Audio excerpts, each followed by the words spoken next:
They asked Earth for warriors, we sent executioners. Part. The emergency lights bathed the Galactic Council chamber in red.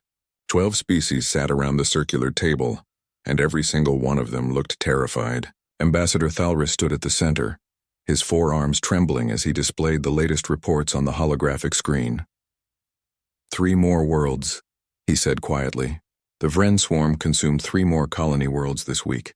14 billion souls gone. The chamber fell silent. Everyone had seen the footage. The swarm didn't just kill. It absorbed, repurposed, and grew stronger with every victory. It learned from every battle, adapted to every weapon. The galactic forces had thrown everything at it for 2 years. Nothing worked for long. We need a new approach, said Council Prime Velshara. Her crystalline body pulsed with anxious light. Our military doctrine is failing. The swarm evolves faster than we can adapt. Then what do you suggest? Snapped General Cross of the Dravenite Empire. We've deployed our finest warriors. We've used every weapon in our arsenal. What else is there? Thalris manipulated the display. A small blue planet appeared, rotating slowly. There might be one option. A recently contacted species. Planet designation Earth. Murmurs rippled through the chamber. Most council members had never heard of this world. It was far from established trade routes, barely into its space age, hardly worth notice. Why would a primitive species help us? Asked Velshara. Because they're not primitive in the ways that matter, Thalris replied. He pulled up data files, and the council members leaned forward to read. Their expressions changed from curiosity to shock to something like horror. The files detailed human history, wars that spanned continents, weapons that could end all life on their planet, conflicts that killed millions, yet somehow the species survived and grew stronger. Unlike other species that had brief periods of violence before achieving peace, humans had been at war almost continuously for their entire recorded history. They fight each other constantly, observed Cross. How does that help us? Because they've learned to fight in ways we never imagined, Thalris explained. He showed footage obtained by observation drones. Humans didn't just face their enemies directly. They used deception, sabotage, psychological warfare, and strategies that seemed cruel by galactic standards. Look at this conflict here. They call it guerrilla warfare, small groups defeating much larger armies through unconventional tactics. This is barbaric, said Velshara. They attack supply lines, poison resources, turn civilians into weapons. This violates every principle of honorable combat. Honorable combat is losing us this war, Thalris said bluntly. The swarm has no honor. It has no mercy. Maybe we need allies who understand fighting without rules. The debate raged for hours. Half the council called it madness to involve such a violent species. The other half saw no alternative. Their people were dying. Their worlds were falling. Desperation won the vote. The message was crafted carefully. The council requested military assistance from Earth. They asked for warriors, for soldiers who could think creatively and fight with the intensity needed to match the swarm. They promised technology, resources, and a place in the galactic community in exchange for help. The message was sent. Then they waited. On Earth, in a secure facility beneath Geneva, the United Earth Coalition received the transmission. Military advisors played it 3 times, analyzing every word. Then they sat in silence. They want warriors, said Secretary General Morrison. They've seen our history. They think we're all killers, aren't we? Replied General Hiram Park. She was a small woman with gray hair and eyes that had seen too much. They've reviewed our wars. They know what we're capable of. And they still asked for help, so we send a battalion. A division? Asked Admiral Chen Rodriguez. Hiram shook her head slowly. No. If we send regular military, we're just adding more bodies to a fight they're already losing. They need something else. She paused, choosing her words carefully. They asked for warriors. I think we should send specialists. What kind of specialists? Morrison asked, though his tone suggested he already knew. The kind that end wars, Hiram said. Not the kind that fight them. 2 weeks later, at a black site facility in an undisclosed location, Lieutenant Commander Daewon Kim watched candidates arrive. They came in civilian clothes from units that officially didn't exist. None of them looked like traditional soldiers. There was Yuna, a slight woman who'd spent 6 years infiltrating terrorist networks. She could speak 12 languages and had personally dismantled 3 major organizations without firing a shot. Bora was barely 30, but had already collapsed 2 enemy governments through cyber warfare. She could break into any system, anywhere. Kyung-soo looked like a university professor, which he had been before joining military intelligence. He specialized in making problems disappear completely. Buildings, bunkers, entire compounds would just vanish when he was done. Tae-yang had been a peacekeeper in the worst conflict zones Earth had ever seen. He'd learned that sometimes peace required removing the people who made peace impossible. Jae-hyun was the quiet one. A psychologist by training, he understood how to break enemy morale, how to turn populations against their leaders, how to win wars without battles. 47 specialists in total. Each one carefully selected, each one dangerous in their own way. Day one addressed them in the briefing room. You've all read the files. The Galactic Council needs help fighting something called the Vren Swarm. They've asked Earth for warriors. And we're not warriors, said Yuna.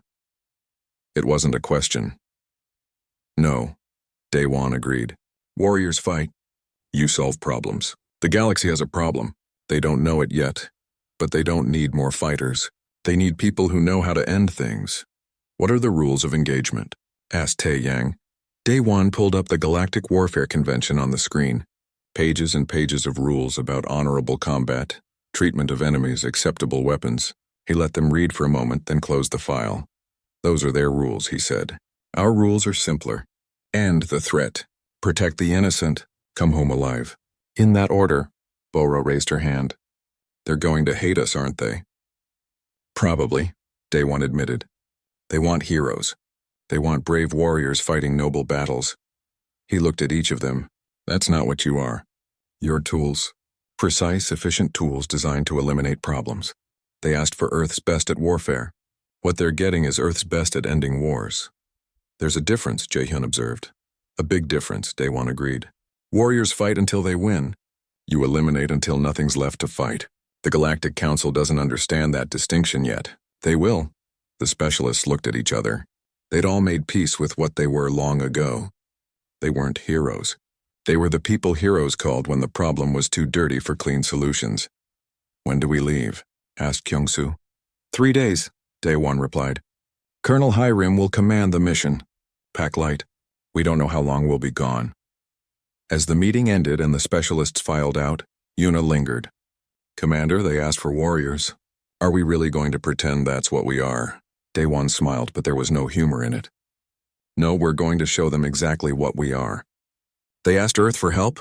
They should have been more specific about what kind of help they wanted.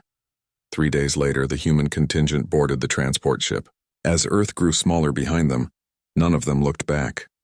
They were traveling toward a war that had consumed billions of lives, armed with methods that would horrify their allies. The galaxy had asked Earth for warriors. They were about to learn what humanity sent instead. They asked Earth for warriors. We sent executioners Part 2 forward. Base Cathalsis hung in orbit above a dead world. The swarm had consumed it 6 months ago, leaving nothing but stripped rock. Now the base served as the rallying point for the Galactic Defense Forces. When the human transport docked, thousands of alien soldiers stopped to watch. They expected an army. They got 47 people. Colonel Hiram Park was the first to step onto the station. She was 53 years old, thin, and walked with a slight limp from an old injury. Behind her came the others, all in simple gray uniforms with no decorations or rank insignia. They carried small bags and nothing else. General Cross of the Dravenite Empire was waiting.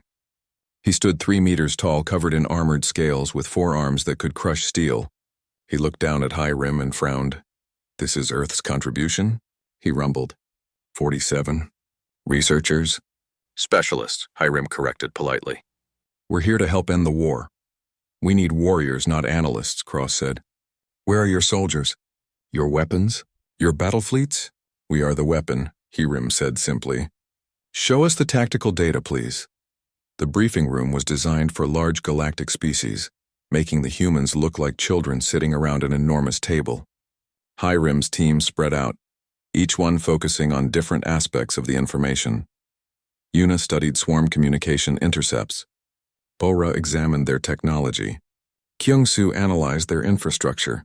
Tae-yang reviewed battle reports. Jae-hyun watched footage of swarm behavior. Ambassador Thalris presented the situation. The Vren swarm operates through a distributed intelligence network. Individual organisms are not sentient, but collectively they form a decision-making system. They consume biological matter for resources and adapt their tactics based on observed threats. How do you fight them currently? Asked Hiram. Direct engagement, Cross explained. We form defensive lines, engage their forces, and attempt to destroy their hive ships before they can reproduce. And how's that working? Asked Tae-Yang. Cross's scales darkened with embarrassment. Not well. They learn from each encounter. Tactics that work once rarely work twice. The humans exchanged glances. Jae-hyun spoke quietly. You're treating them like an army. They're not an army. They're an infestation. We fight with honor, Cross said stiffly. We engage the enemy directly, warrior to warrior. The enemy doesn't care about your honor, Yuna said, still reading reports. They care about consuming resources and spreading. You're giving them time to adapt by fighting fair. What would you suggest? Asked Thalris. Dishonorable tactics? Effective tactics, Hiram corrected. There's a swarm-occupied Station 3 systems from here. You've avoided it because direct assault would cost too many lives. Let us handle it. Cross laughed, a sound like grinding rocks. You want to take 47 people against a station with an estimated 10,000 swarm organisms? That's suicide. It's a test, Hiram said. Give us 1 week. If we fail, you can send us home. If we succeed, you let us do our job our way. The galactic commanders agreed, mostly because they expected the humans to realize their mistake and call for evacuation within hours. They were wrong. The human team approached the station in a small unmarked ship. They didn't charge in with weapons blazing. They didn't even try to hide. They simply docked at an auxiliary port and walked inside. No resistance at the entry point, reported Tae-Yang. Swarm organisms are deeper in the station. Good, said Hiram. Bora, access the environmental systems. Bora found a terminal and her fingers flew across the interface. Got it. Atmosphere, temperature, pressure, all controlled from here. Kyung-Soo, what did the scan show? Hiram asked.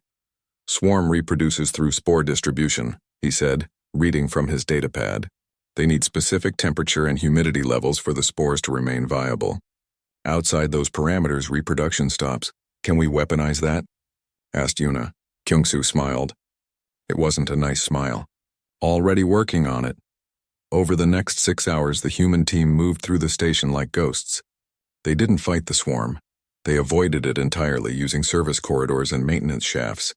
Every encounter was dodged, evaded, or quietly eliminated if necessary. Bora took control of the station systems. Kyung-Soo modified the environmental controls. Jae-hyun studied swarm movement patterns and predicted where they would go.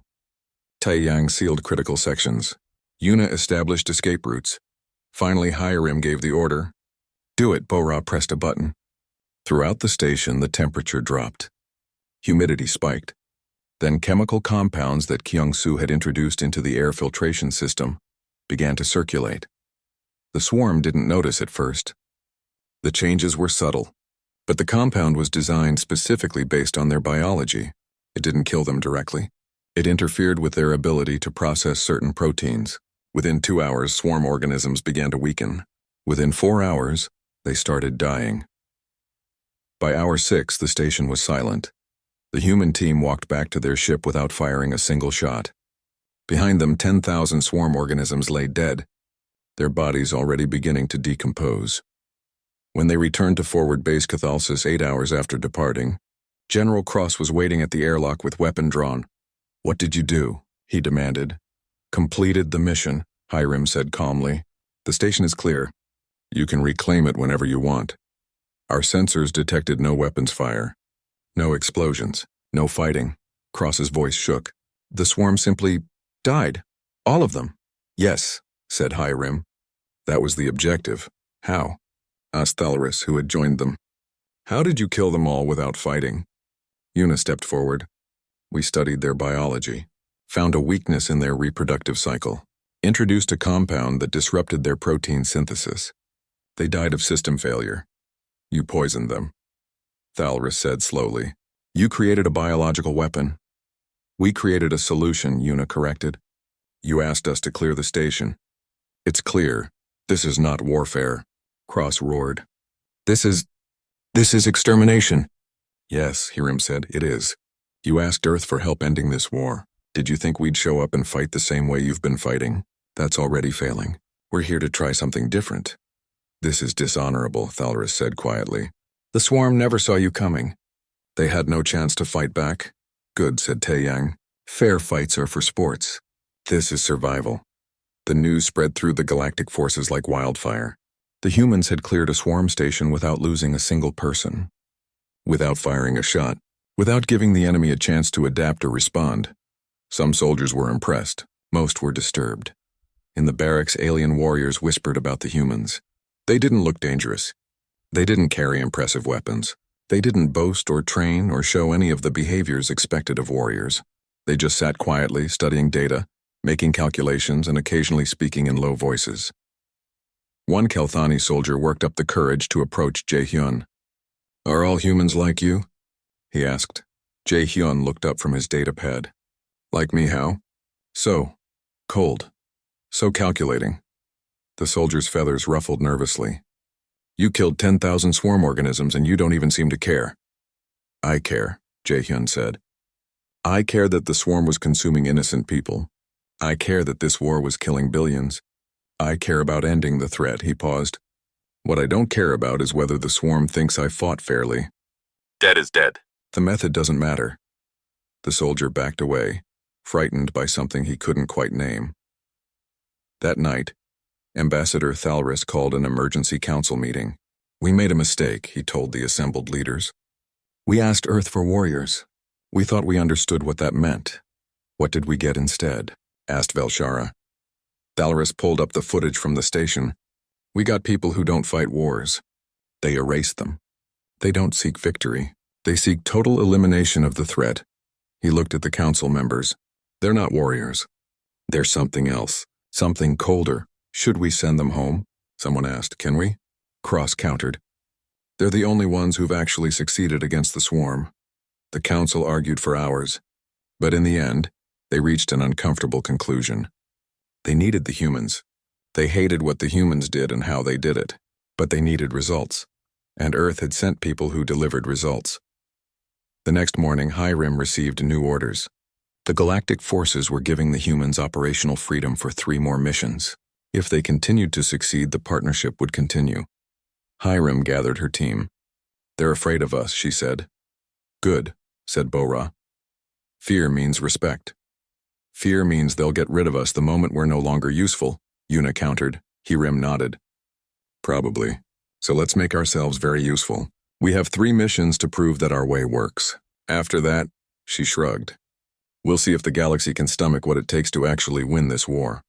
The team dispersed to prepare. None of them seemed bothered by the galactic force's fear.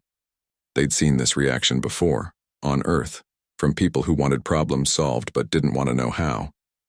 The galaxy asked for warriors. Now they were learning what humanity sent when wars needed to end.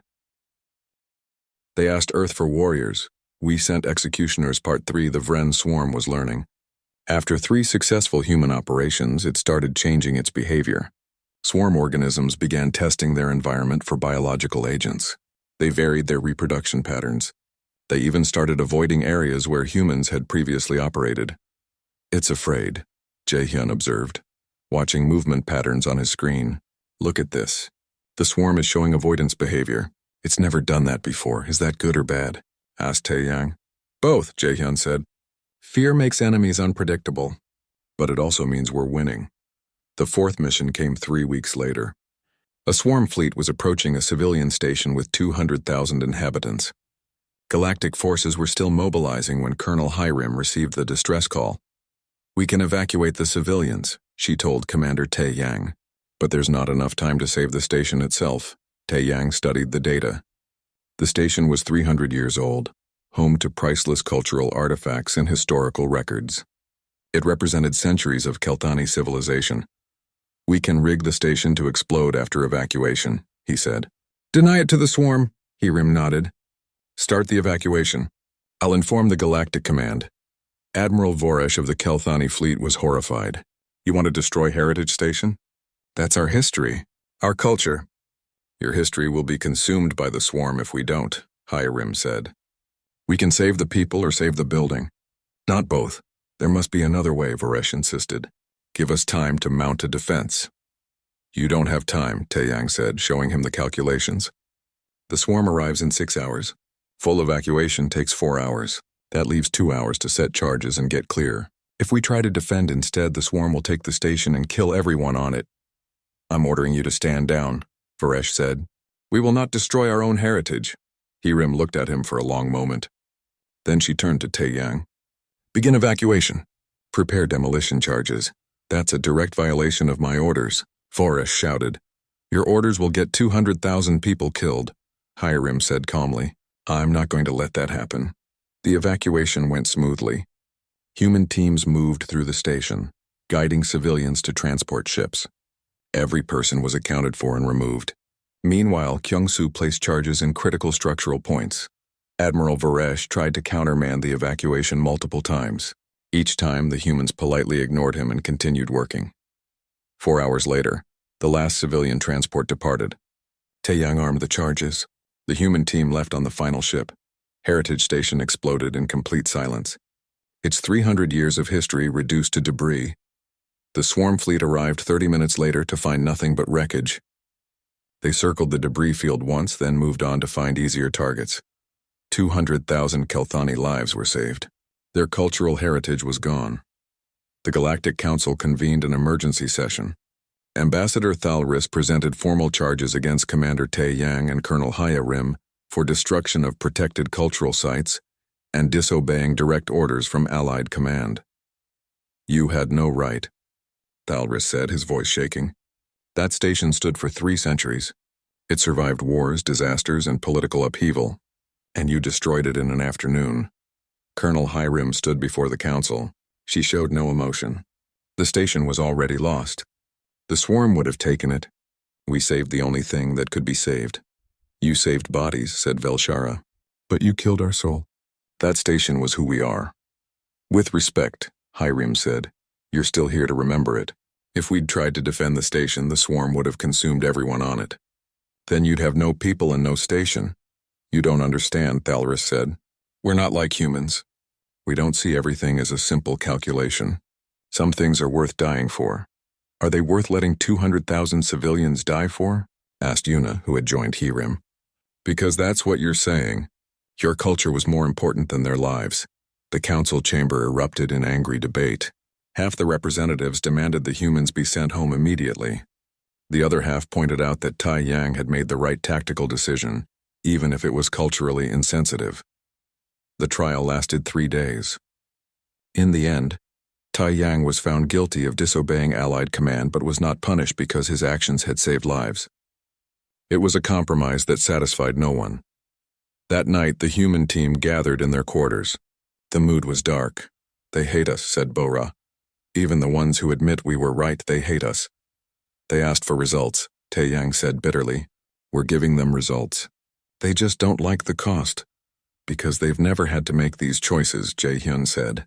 The galactic species, they all achieved peace before reaching space. They don't understand survival-level decisions. Yuna pulled up casualty reports. The swarm has killed 47 billion people in this war. But the council is more upset about one station than about all those deaths. Why? Because those deaths happened to other people, Hirim said quietly. Heritage Station was theirs. It's always different when the loss is personal. So what do? Asked Kyung-soo. Keep following their rules and watch more people die? Or break their rules and save lives? It was Bora who brought up the real problem. She'd been working with Galactic Intelligence analyzing swarm communication networks. I found something, she said, pulling up her research. The swarm has a central neural nexus. It coordinates all the individual organisms across multiple star systems. A brain? Asked Taeyang. Not exactly. More like a distributed processing center. But if we could access it, we could introduce a logic bomb, something that would cascade through the entire network. Killing the whole swarm at once, Yuna said slowly. Billions of organisms, Jae-hyun added, across 17 star systems, all dead in hours. The team sat in silence, understanding what Bora was suggesting. The council would never authorize this, Hirim said. It's too extreme. Too final. The council is losing this war, Bora said. They're losing because they fight fair. The swarm doesn't fight fair, it just consumes. She's right, said Tae-yang. We've been dancing around the real solution. We know how to end this war completely. We're just afraid to do it. Not afraid, Hiram corrected, aware of the consequences. If we do this without authorization, we're committing mutiny. The council will have us arrested, tried, probably executed. If we don't do this, Yuna said, how many more billions die? How many more heritage stations get destroyed by the swarm instead of us? Jae-hyun pulled up projections. At current rates, the swarm will consume the entire galactic civilization within 18 months. The council's strategy is failing. They just won't admit it, Kyung-soo spoke up. We didn't come here to follow alien rules. We came to end a threat. We came here under galactic authority, Hiram reminded him. We're supposed to be helping them, not taking over their war. Are we helping them by letting them lose slowly? Bora asked. The argument continued for hours. They examined the ethics, the strategy, the consequences. They talked about duty, about following orders, about the difference between soldiers and executioners.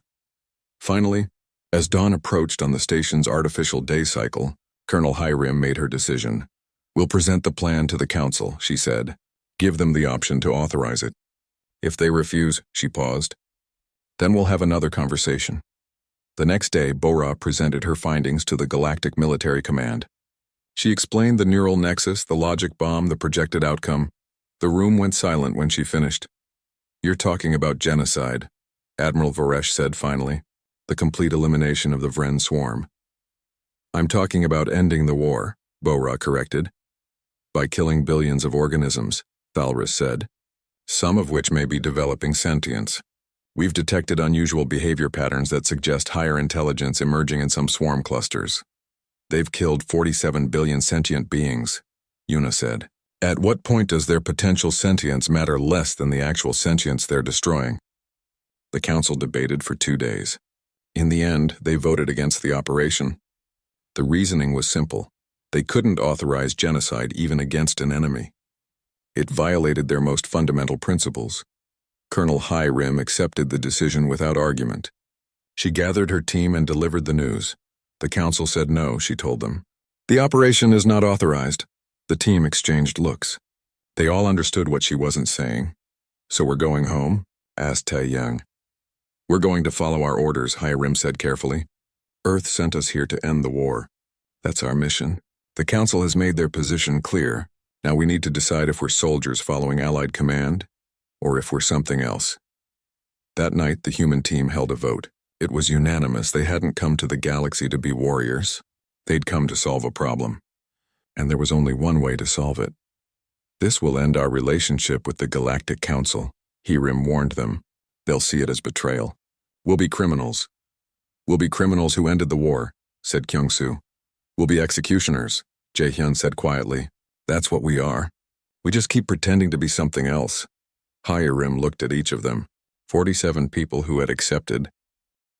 They asked Earth for warriors, we sent executioners, The planning took 2 weeks.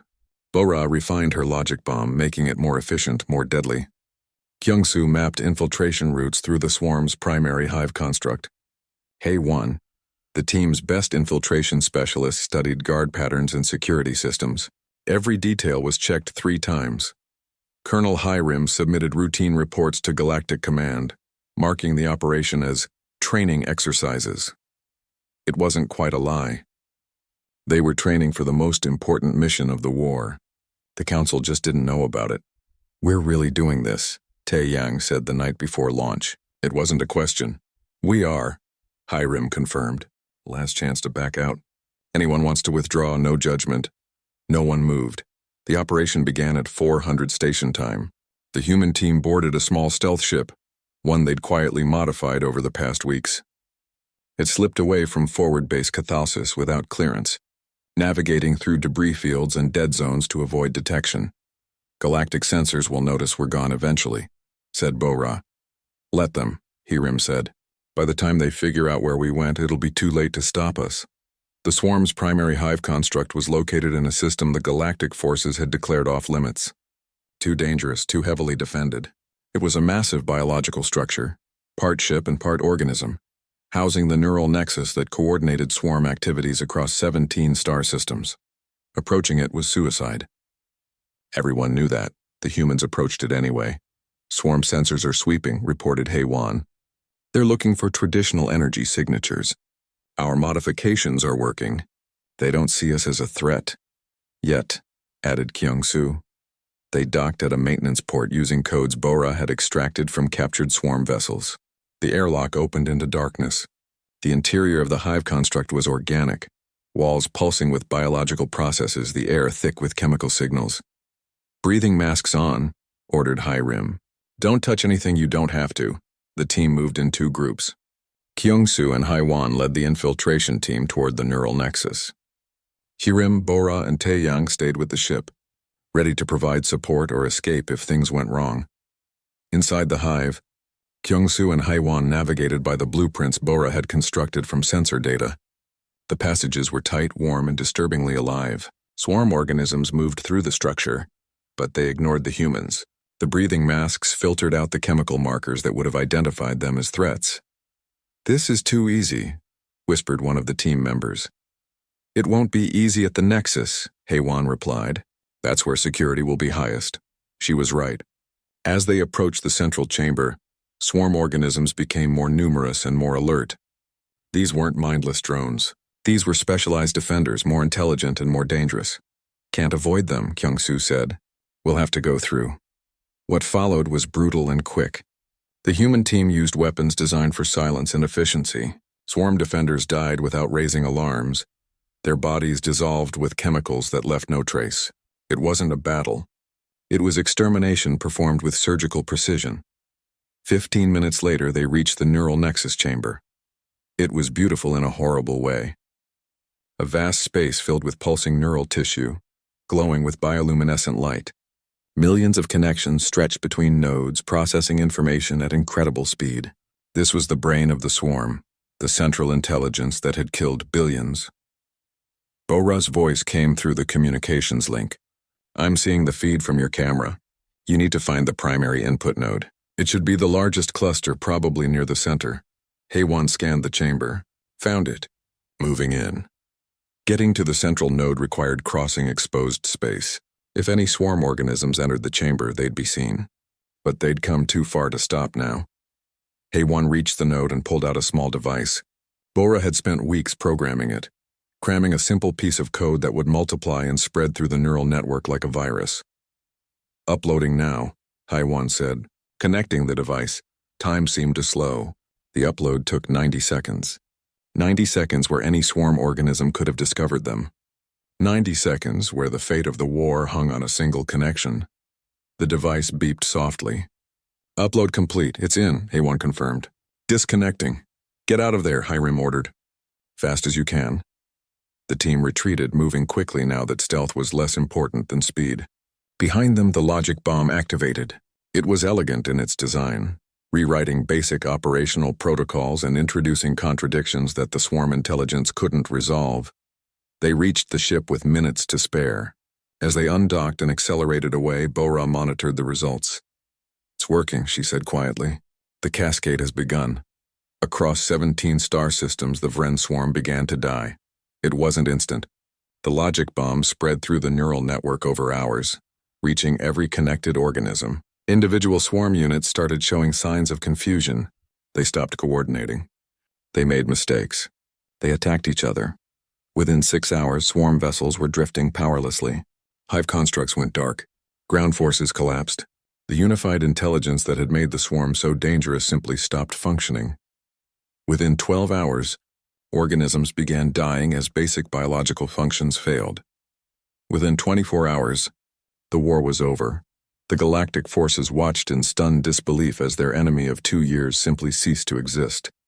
Monitoring stations detected the cascade in real time, tracking the collapse across system after system. "What's happening?" demanded General Cross. "Why is the swarm failing?"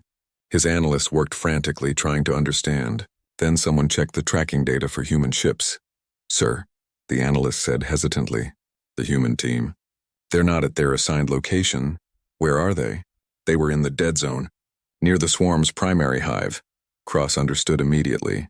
"Get Ambassador Thalris, now." By the time the human ship returned to forward base Cathalsis, the council had assembled. They knew what had happened. They'd pieced together the timeline, the unauthorized mission, the result. Colonel HFY walked into the council chamber alone. Her team waited outside under guard. "You disobeyed direct orders," Thalaris said. His voice shook with anger and something else. Fear, maybe. "You conducted an unauthorized military operation." "Yes," HFY said simply.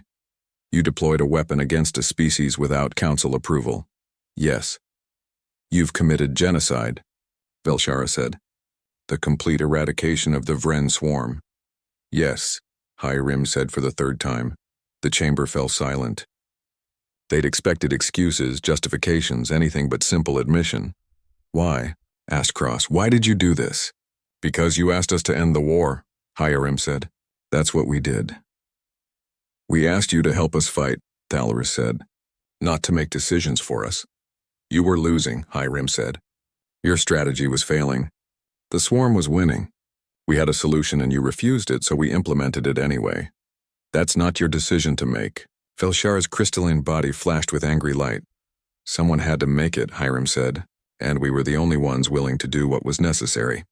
Data began arriving from swarm-occupied territories. Xenobiologists examined the dying organisms. What they found made the Council's anger turn to horror. Some of the swarm clusters had been developing higher intelligence. Complex communication. Creative problem-solving. The beginnings of sentience. "You killed children," Thalaris said, showing her the data. Some of these organisms were developing consciousness. They were becoming sapient. "And you murdered them." HFY looked at the data without emotion. "How many sapient beings did the swarm kill?" 47 billion, Thalaris said. "But that doesn't justify—" "It does," HFY interrupted. "You wanted to give the swarm a chance to evolve into something better. Meanwhile, it was consuming actual civilizations, destroying real people with real lives. You were willing to sacrifice your own species for the possibility that your enemy might someday deserve mercy." "There are principles," Velshara said, "rules that separate civilization from barbarism." "Your principles were killing you," HFY said. "We saved you from them." The council convened a formal war crimes tribunal. Evidence was presented over 3 weeks. The testimony was damning. The humans had committed genocide. They'd killed billions of organisms, many of which showed signs of emerging intelligence, but they'd also ended a war that had killed 47 billion sapient beings and threatened total galactic extinction. The prosecution argued that humans were too dangerous, too willing to use extreme measures. They needed to be removed from galactic civilization before they decided some other problem required their particular solution. The defense, led by a few council members who understood military necessity, argued that the humans had done what needed to be done. War was hell, and sometimes winning required becoming worse than your enemy. On the final day of the tribunal, Colonel HFY was allowed to speak. "You asked Earth for warriors," she said to the assembled council. "You looked at our history and saw violence. You thought you could use that violence for your own purposes, but you didn't understand what you were asking for." She paused, looking at each council member. "Every species in this chamber has predators in their evolutionary past, creatures that—" "They asked Earth for warriors. We sent executioners. Part 5, the human transport ship departed forward base Cathalsis under escort. 6 galactic warships surrounded it, weapons armed, making sure the humans actually left. No one wanted them to change their minds about going home." Colonel HFY stood at the observation window, watching the station shrink into the distance. Behind her, the team sat in silence. "They'd won the war and lost the peace. They're afraid of us," Bora said quietly. "They should be," replied Taiyang. The journey back to Earth took 3 weeks. During that time, the Galactic Council worked frantically to establish what they called protective measures. A quarantine zone was declared around Earth's solar system. Any ship approaching would be warned off. Any ship refusing would be destroyed. "They're caging us," Jaehyun observed, reading the latest transmissions. "They're protecting themselves," HFY corrected. "They've seen what we can do. They don't want us doing it to them." Ambassador Thalaris requested one final meeting before the humans departed galactic space. HFY agreed, meeting him in a neutral location, a small station on the border. The ambassador looked older than when they'd first met. The war had aged him. Or maybe it was the victory. "I wanted to say goodbye properly," he said, "and to give you a warning." "We're already being quarantined," HFY said. What other warning do you need to give? This one is personal, Thalris said. You've shown the galaxy what humans are capable of. That knowledge won't disappear. Every military academy will study your methods. Every intelligence service will analyze your tactics. Every government will ask themselves, could we do what the humans did? And, Hiram prompted. And some will try, Thalris said. Your victory has changed us. Not for the better. You've taught the galaxy that there are no rules in survival, that mercy is weakness, that the only thing that matters is winning. We taught you reality, Hiram said. You already knew it. You just didn't want to admit it. Perhaps, Thalris acknowledged. But there's something else you should know. The swarm wasn't completely destroyed. Hiram's expression didn't change, but her attention sharpened. Explain. Some organisms survived. Remote clusters that weren't connected to the neural network when your weapon activated. They're scattered, isolated, no longer a threat. He paused. Some of them are showing signs of intelligence. Real intelligence, not just adaptive behavior. You're saying we created orphans, Hiram said. I'm saying you killed their species before it could truly be born, Thalris replied. History will debate whether that was genocide or necessary war. But those surviving organisms will remember. They'll grow up knowing that humanity destroyed their kind. Is this another warning? Hiram asked. It's a consequence, Thalris said. You created enemies that didn't exist before. Someday they might come looking for revenge. Or maybe they'll just remember that humans are the species that doesn't hesitate to commit extinction. The meeting ended shortly after. Thalris returned to the council. Hiram returned to her ship. When the human transport finally crossed into Earth's solar system, they found a different world than the one they'd left. News of what happened had reached home weeks before. Earth's governments had been debating the team's actions ever since. Some called them heroes who saved the galaxy. Others called them war criminals who'd proven humanity was too dangerous for the stars. The arguments raged across every news channel, every government forum, every public space.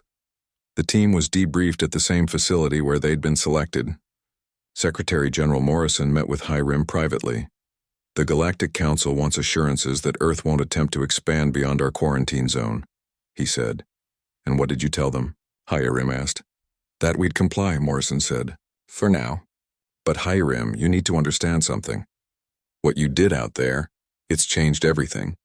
Half of Earth thinks you're heroes. The other half thinks you're monsters who've trapped us in our own solar system.